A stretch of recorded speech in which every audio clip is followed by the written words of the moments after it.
Let's talk about Ben Affleck's career. What's up, everybody? So, after watching The Rip recently with Ben Affleck and Matt Damon, it got me thinking a little bit more to reflect a little bit on Ben Affleck's career on a whole.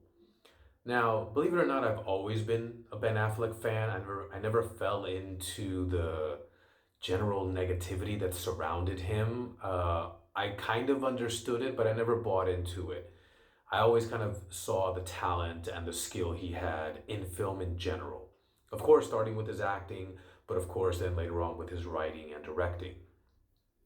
Now, the first time I ever saw Ben Affleck in anything was this HBO series that was kind of like an anthology series of every episode was a different kind of story. Um, if I remember correctly, it was called Life Stories, Families in Crisis. And he did a particular episode called The Body to Die For, the Aaron Henry story, which is a true story about this high school athlete who gets addicted to steroids. And it made an impression on me. This is 1994, so I was 13 years old at the time and, just starting to do push-ups and stuff in my house because I wanted, to look like my favorite action heroes of the 80s. Um, and so it resonated with me, but also I kind of took note of him as a performer. And then I would see him in things later on, like School Ties, and then, of course, with Chasing Amy, Mallrats, and those Kevin Smith movies that he did early on in his career. But as, Good Will Hunting came out, and even though he doesn't have a huge role in his role isn't central to the story or the plot, really. He is important, but, Robin Williams, Matt Damon, Minnie Driver are way more essential to that particular film than he was as a character. But as a writer, you can definitely see his voice come through. And everything that happened after that, I think, is where the career between him and Ben and Matt Damon kind of diverged. And he says it himself. Him and Matt Damon have been on a bit of a podcast run lately promoting the Rip, and he's been a little bit reflective himself as to why his career went in the different direction than Matt Damon. And he's really honest when I appreciate that because he basically says that he took a lot of jobs just for the money. And if you think about those jobs, you can also correlate them with the flops that he had, and I'm talking movies like Gigli, which is his most notable flop, Paycheck, Jersey Girl, Surviving Christmas, and these were all like all in a row, and each one of those movies, if you don't see them and you just kind of hear about them and you read about like either the cast or the director, it's kind of unbelievable that they went so wrong. I mean, even Gigli, it's not a great movie. I've seen it and I can see why it got the negative attention that it did. Forget the tabloid press between him and Jennifer Lopez. But on its surface, it's directed by Martin Brest. Here's a guy that did the first Beverly Hills Cop movie. He did Midnight Run with Robert De Niro. He did Scent of a Woman with Al Pacino. And ever since Gigli, he's basically been in director jail. He never made a movie after that. And on top of that, there's also appearances by Al Pacino and Christopher Walken in Gigli. So it's like, how did this movie go so wrong? But it did, very publicly, and a bit of a catastrophe. Paycheck is directed by John Woo.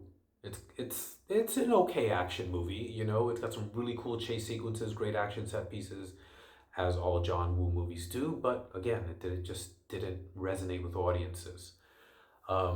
Jersey Girl is another one that I think now, if you watch it, you'll appreciate it for what it is.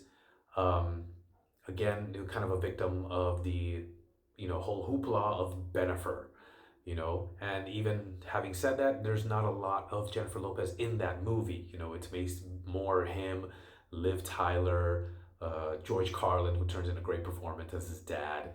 Um, and it's really, you know, touching and poignant movie. I definitely thinks it deserves more credit than it is given. And Surviving Christmas, I mean, what an all-star cast. It's got James Gandolfini. It's got Catherine O'Hara. It's got Christina Applegate. And it's a Christmas comedy, but if you watch that movie, it's like, no, it does not work at all. And that's too bad because it definitely had the makings to be one of those really fun Christmas movies to revisit, but it just fell flat on his face. But he's got a lot of notable movies, and especially in the build up to kind of his quote unquote comeback. And he credits this with taking roles of not necessarily likable characters. He was a little too focused on playing a character that everyone would like. But once he kind of let that go and just played interesting characters, then things started really to pick up in his career. And if you think of movies like Hollywoodland, Runner Runner, Gone Girl, The Accountant, The Sum of All Fears, which I think should get more attention because I think he would have been a great follow up to Harrison Ford as Jack Ryan, but he's with Morgan Freeman in the movie, and it's really, really well done. It's just for whatever reason they didn't go forward with it. And as a director, I think he is, one of the really good ones working. Hasn't directed as many movies as maybe I would like, and maybe not even as movies as much as he would like. But all of the ones that he's done have been good, and I'm talking about Gone Baby Gone, Argo, Air, The Town, and Live by Night, which does not get the attention that it's due. It's a great gangster movie that we did. I never expected him. I saw it without knowing he directed it, and I was like, "This is a really good gangster movie." Um, and so he's a man of many talents, and I think now that he's a bit more experienced in Hollywood and as an artist himself, you can kind of look back at his career and hope that, it gets a little bit more credit than he's due.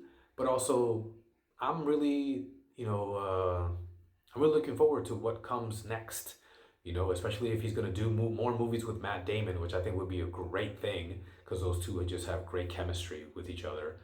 And I'd love to see him anything that he does going forward. You know, um, so yeah, those are my 2 cents. Anyways, what about you guys? Let me know what you think in the comments below. Smash that like button, give me a follow, and I'll see you guys next time.